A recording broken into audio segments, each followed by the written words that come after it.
Hollow Knight, Cuphead e Among Us. Todos esses jogos que você com certeza conhece foram feitos em Unity. Mas em 2023, a Unity tentou cobrar dos desenvolvedores cada instalação do jogo deles. E a comunidade desabou por causa disso, sem contar no CEO deles que renunciou o cargo. Mas então, mesmo com tudo isso estando acontecendo, será que vale a pena usar Unity hoje? E aí, meu caro, se você tá na dúvida se vale a pena começar um projeto em Unity hoje ou se vai continuar nela, esse vídeo é pra você decidir de vez. Eu vou te apresentar o contexto da engine, as vantagens e as desvantagens reais. E no final, você vai ter tudo o que precisa para tomar essa decisão de usar ou não por conta própria.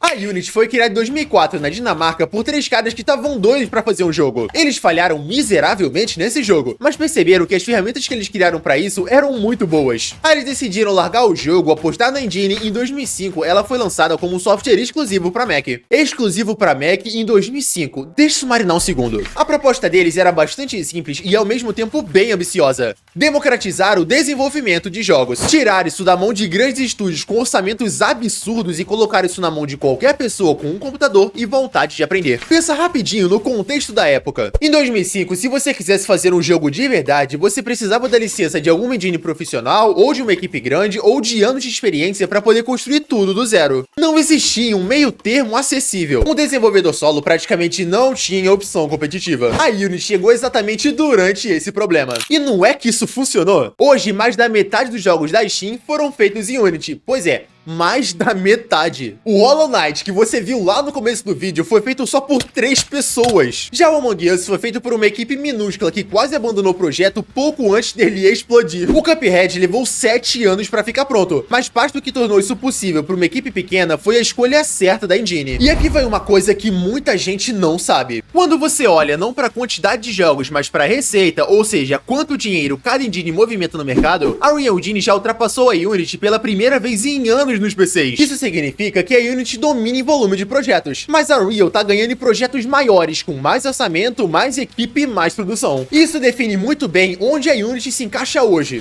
Ela é a rainha do indie, do mobile, de quem tá começando e de quem quer lançar rápido sem depender de uma estrutura gigante. E não, isso não é o defeito, ela foi construída exatamente para isso e tá cumprindo muito bem o seu papel. A Unreal foi construída para estúdios grandes, para produções AAA, para quem tem uma equipe de artistas, programadores e designers trabalhando em paralelo. Já a Unity foi construída por um cara sozinho, no quarto às 2 da manhã, tentando lançar o primeiro jogo. São filosofias bem diferentes, e só de você entender isso já poupa muito do seu tempo naquela famosa discussão de qual é o melhor. Tá bom, agora chega de enrolação e eu vou falar das vantagens e o que mais impressiona quem tá usando pela primeira vez. A Unity roda em quase tudo. Windows, Mac, Linux, Android, iOS, consoles, WebGL, você constrói o jogo uma vez e exporta pra onde quiser com poucos cliques. Você definitivamente não vai precisar ficar reescrevendo o jogo pra cada plataforma ou precisar de uma equipe diferente pra cada sistema. Se você tá afim de lançar algo no PC e no celular ao mesmo tempo, você pode ter certeza que a Unity é uma das escolhas mais naturais pra isso. Isso vai economizar tempo, dinheiro e muita sanidade mental. Segundo ponto é a Asset Store. Pensa numa loja onde você encontra desde um sistema de inventário completo com interface e drag and drop já implementados, até shaders cinematográficos prontos, animações, ferramentas de IA, kits de efeito sonoro, controlador de personagens, sistemas de diálogo, quest systems e a lista continua. O que você imaginar tem uma chance muito grande de alguém já ter construído e colocado lá pra vender ou até de graça. Olha, isso muda muito a equação de desenvolvimento de um jeito que quem nunca usou não consegue nem imaginar. Você vai lá e pega o que não é o diferencial pro seu jogo, integra em horas e pode focar no que realmente vai fazer o seu jogo ser único. Terceiro ponto é a comunidade. Beleza,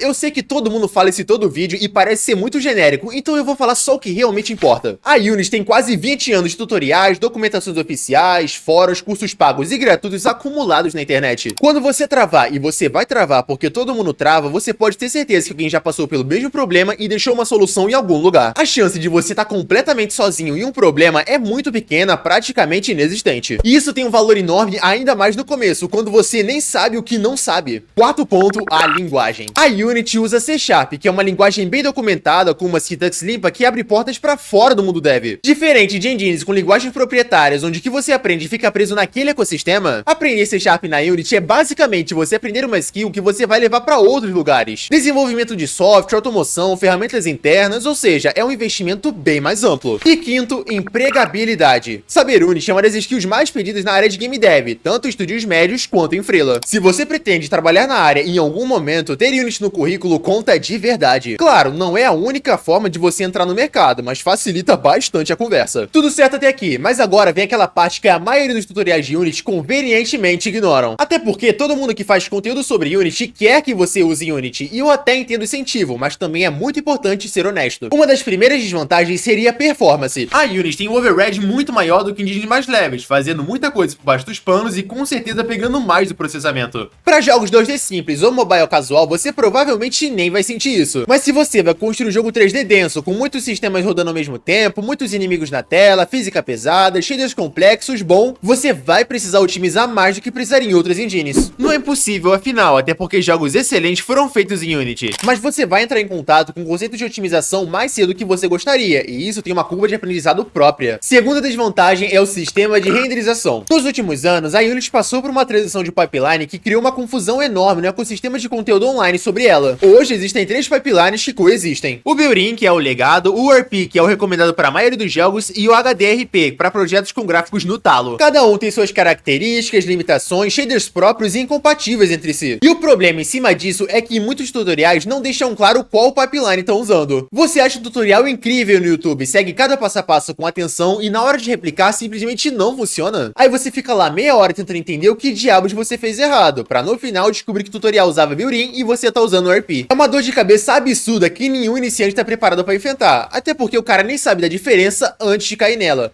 E olha, eu te falo isso com experiência própria. Terceiro ponto é o tamanho dos builds. Jogos feitos em Unity tendem a ter os arquivos maiores do que o necessário, principalmente quando se fala de mobile. Dá pra otimizar bastante, mas isso exige conhecimento específico e tempo que nem todo mundo vai ter. Agora bora falar de uma coisa que você provavelmente viu, que foi o caos que teve em 2023 na Unity. Em setembro de 2023, a Unity fez uma mudança nos termos de contrato que jogou a comunidade inteira contra a empresa de uma só vez. A proposta era cobrar dos desenvolvedores uma taxa por cada instalação do jogo deles a partir de um certo número de downloads e de receita acumulada. Mas o problema real não era nem essa taxa em si, mas sim que eles queriam aplicar ela retroativamente. Lembrando que os desenvolvedores em nenhum momento tinham concordado com isso quando publicaram os seus jogos. Agora deixa eu colocar de uma forma para você entender o quão grave foi essa situação. Imagina que você passa um ano para fazer o seu jogo, lança, ele fica famoso e a empresa do nada aparece e fala: Oi, nós mudamos as regras. Agora você vai pagar por cada pessoa que já instalou seu jogo, inclusive a que instalaram antes dessa atualização. Isso sem negociação prévia e retroativamente. Pior, desenvolvedores fizeram as contas e perceberam que jogos gratuitos iam acabar devendo mais dinheiro do que arrecadaram. Inclusive, o CEO da época, esse carinha aí, o John Ricciello, renunciou semanas depois. O cara não aguentou a pressão. A Unity foi a público se retratar pedindo desculpas e cancelar essa taxa para poder continuar existindo. Mas o estrago já havia sido feito. A confiança havia sido quebrada e muitos devs que foram experimentar agora nesse meio tempo nunca mais voltaram. Além de que ficou aquela pergunta para aqueles que dependem de Unity: e se eles decidirem fazer isso de novo, o que impede deles realmente aplicarem essa taxa? Honestamente, eu não garanto que isso não vá acontecer, até porque qualquer empresa pode mudar os seus termos. A Real mesmo também tem royalties a partir de certa receita. E a Gorot, por exemplo, vive de doações e não tem garantia de que vai ter continuidade infinita. O risco acaba existindo independente da decisão que você tomar, mas eu admito que o histórico da Unity não ajuda nada nela nessa questão de confiança. Mas então, onde a Unity está de fato hoje depois de tudo isso? Ela continua sendo a top 1 quando se fala em número de projetos e também continua dominando o mercado mobile de um jeito que nenhuma outra engine jamais conseguiu fazer. A comunidade continua sendo uma das maiores e mais ativas do game dev, e as ferramentas continuaram evoluindo. A Unity 6, por exemplo, foi lançada em 2024 e trouxe melhorias de performance, avanços no multiplayer integrado e uma pipeline mais consolidado que simplificou parte daquela confusão que eu mencionei antes. Mas o mercado em volta dela mudou, e isso importa muito para sua decisão, já que a Unreal 5 chegou com recursos gráficos que antes só existiam em jogos AAA, e a inovação foi tanta que atraiu devs indies que antes nunca nem consideraram usar essa engine. Agora, cresceu de um jeito bem inesperado, e hoje ela é boa e respeitada, ainda mais para projetos 2D e para aquela galera que quer uma engine open source sem depender de nenhuma empresa por trás. A Unity continua assim sendo uma das melhores escolhas possíveis. E olha, provavelmente a opção mais segura para quem tá começando, principalmente pela quantidade de recursos, pela comunidade e pelo suporte. Mas ela não é a única opção óbvia. O mercado abriu, as alternativas ficaram muito boas e hoje em dia um dev sabe que confiar cegamente numa empresa pode acabar tendo um custo muito alto.